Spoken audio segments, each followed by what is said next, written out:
Toshakhana 2 case में बानी PTI और बुशरा बीबी पर फर्द जुर्म आयद कर दी गई। अडियाला जेल में समाअत के दौरान स्पेशल कोर्ट सेंट्रल 1 इस्लामाबाद ने फर्द जुर्म आयद की।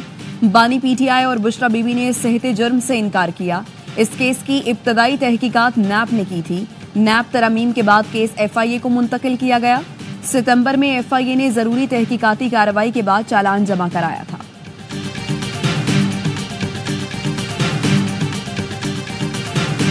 सुप्रीम कोर्ट के आईनी बेंच ने वफाकी हुकूमत से 9 और 10 मई की एफआईआर और दीगर तफसीलात तलब कर ली। आईनी बेंच ने मिलिट्री कोर्ट में ट्रायल के रूल्स भी मांग लिए। दौरान समाअत जस्टिस जमाल मंदोखेल ने इस्तफसार किया, जो शख्स आर्म्ड फोर्सेज में नहीं वो उसके डिसिप्लिन के नीचे कैसे आ सकता है?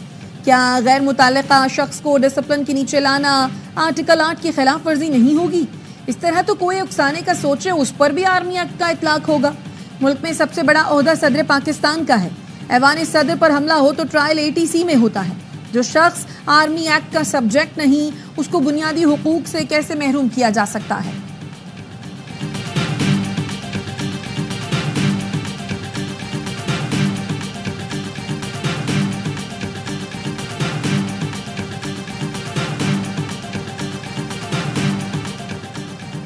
सुप्रीम कोर्ट की आईनी बेंच ने प्रैक्टिस एंड प्रोसीजर ऑर्डिनेंस के खिलाफ दरखास्तें खारिज कर दी। जस्टिस अमीनुद्दीन खान ने रिमार्क्स दिए, प्रैक्टिस एंड प्रोसीजर ऑर्डिनेंस खत्म हो चुका। जस्टिस जमाल मंदोखेल ने कहा, कानून आ जाए तो ऑर्डिनेंस खुद ब खुद खत्म हो जाता है। आइन सदर पाकिस्तान को ऑर्डिनेंस जारी करने का इख्तियार देता है। जस्टिस मोहम्मद अली मजहर बोले, ऑर्डिनेंस के तहत बनी कमेटी खत्म हो गई। कमेटी के फैसलों को पास एंड क्लोज ट्रांजेक्शंस का तहफ्फुज है। चेयरमैन पीटीआई बैरिस्टर गौहर और दीगर ने ऑर्डिनेंस को चैलेंज किया था।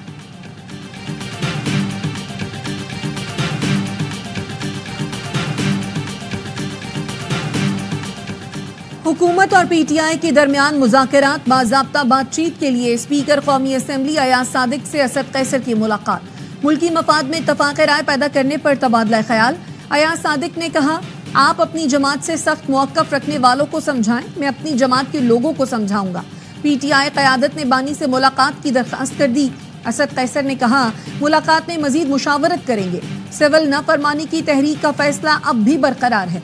शौकत यूसुफजई का कहना है, हुकूमत ने मुज़ाकरात न किए तो 2 रोज बाद सिविल नाफरमानी का आगाज हो जाएगा। लीगी सेनेटर इरफान सिद्दीकी कहते हैं, सिविल नाफरमानी की तलवार लटका कर मुज़ाकरात नहीं हो सकते।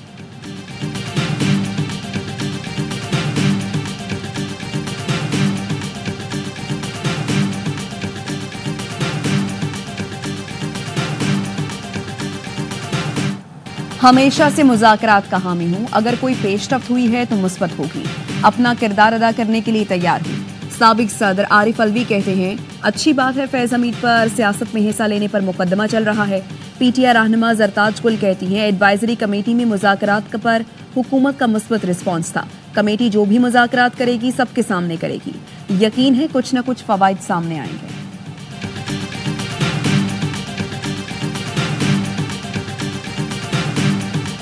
साबिक सदर आरिफ अलवी को 19 दिसंबर तक किसी भी मुकदमे में गिरफ्तार न किया जाए। सिंध हाई कोर्ट ने हुक्म इम्तना में तौसी कर दी। अदालत ने मुकदमात से मुतालिक आईजी सिंध, प्रोसिक्यूटर जनरल और एफआईए से रिपोर्ट तलब कर ली। जस्टिस के आगा ने रिमार्क्स दिए, ये साबिक सदर हैं, बदनीयती पर मबनी मुकदमात में गिरफ्तार न किया जाए।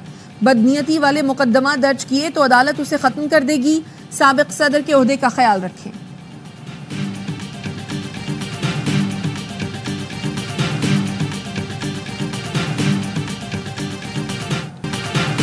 डी चौक जाने का फैसला आपका था या अली अमीन गंडापुर का? क्या आप बानी पीटीआई की इजाजत से सियासी फैसले किए थे?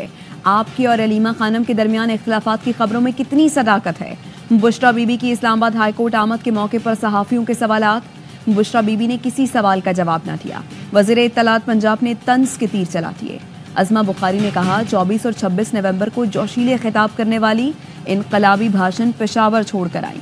आज कौम को बताएं डी चौक से दौड़ क्यों लगाई थी?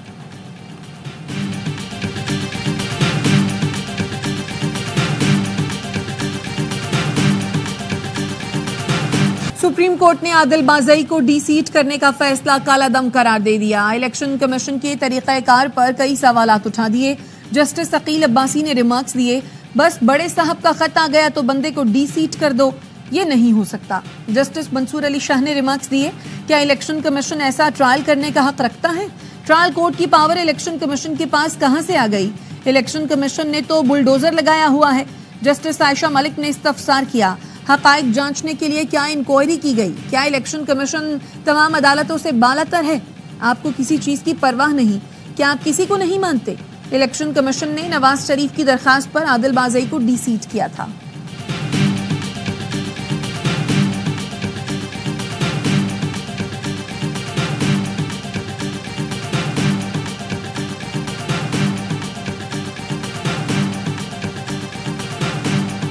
चीफ जस्टिस याहिया अफरीदी की सरबराही में जेल इस्लाहात पर इजलास। सुप्रीम कोर्ट कराची रजिस्ट्री में होने वाले इजलास में chief justice Sindh high court Shafi Siddiqui, justice retire Irshad Ali Shah, IG Sindh, IG jail खाना जात, प्रोसिक्यूटर जनरल सिंध की शिरकत। सेक्रेटरी कानून Sindh, registrar Sindh high court समेत दीगर भी शरीक हुए।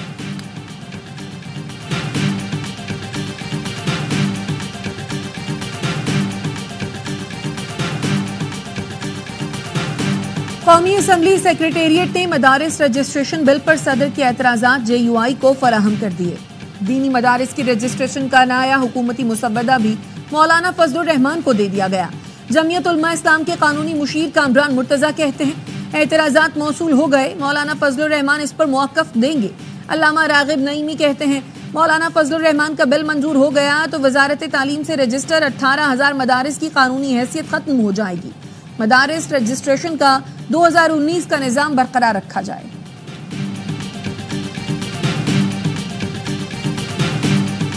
पाकिस्तान स्टॉक मार्केट में तेजी, इंडेक्स 1,13,000 की सतह भी उबूर कर गया।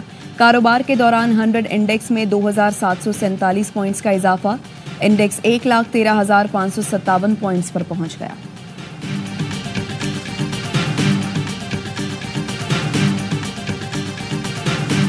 FIA ने दुबई में पाकिस्तानी शहरियों की जायदादों से मुतालिक 43 केसेस बंद कर दिए। विफाकी तहकीकाती इदारा 50 से ज़ायद शहरियों के खिलाफ अहम शवाहिद इकट्ठे न कर सका। 6 साल की तहकीकात के बाद केसेस बंद कर दिए गए।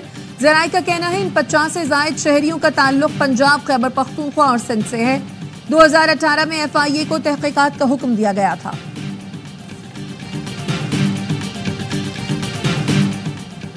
सोशल मीडिया पर बदनीयती पर मबनी मुहिम, IG इस्लामाबाद ने मुल्जिमान को नोटिस जारी कर दिए। JIT ने सिबगतुल्लाह वर्क, मोहम्मद अरशद, अताउर रहमान, अजहर मशवानी, कोमल आफरीदी, अरूसा नदीम शाह और अली मलिक को तलब कर लिया। चाहते हैं चीनी और पाकिस्तानी बिजनेसमैन मिलकर काम करें, मुश्तरका तौर पर कारोबार को आगे बढ़ाएं। सूबाई वजीर इत्तलात शर्जील मेमन का कराची में सिंध इन्वेस्टमेंट कॉन्फ्रेंस से खिताब, कहा बैरून मुल्क से आने वाले कारोबारी लोगों को सिंध हुकूमत मुकम्मल सिक्योरिटी देगी, सरमायाकारी के लिए हर तरह की सहूलतें दी जाएंगी।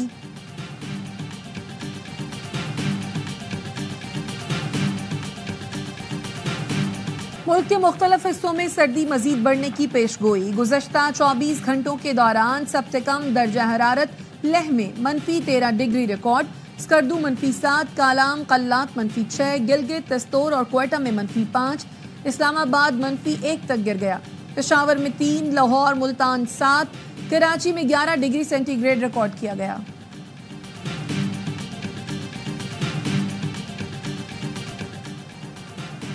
सिविल अस्पताल में 36 करोड़ कैंसर अद्वियात चोरी स्कैंडल बेनकाब करने वाले IT इंचार्ज पर हमले का मुकदमा दर्ज। FIR में कहा गया है मुल्जिमान ने मलीर कैंट के करीब ज़ियाद अहमद को 3 गोलियां मारी, अस्पताल में ज़ेरे इलाज। अस्पताल इंतजामिया का कहना है ज़ियाद अहमद को स्कैंडल में मुलव्वस अफराद से मुतअद्दिद बार धमकियां मौसूल हो चुकी थी।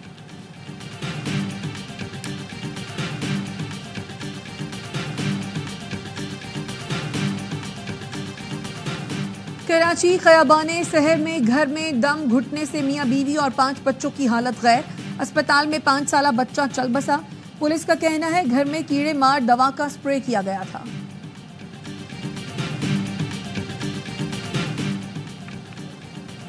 लियाकतपुर में मुल्जिमान ने फायरिंग करके सहाफी जफर इकबाल को कत्ल कर दिया। पुलिस का कहना है मुसल्लह अफराद की गिरफ्तारी के लिए नाकाबंदी कर दी, वाक़े की तहकीकात कर रहे हैं। और चैंपियंस T20 कप में मार्कोर्स ने स्टालियंस को 3 रन से हरा दिया। 172 रन के ताकुब में स्टैलियंस की टीम 167 रन बना सकी। दूसरे मैच में लॉयंस का डॉल्फिन से मुकाबला। तमाम मैचेस स्पोर्ट्स पर बराह रास्त दिखाए जा रहे हैं।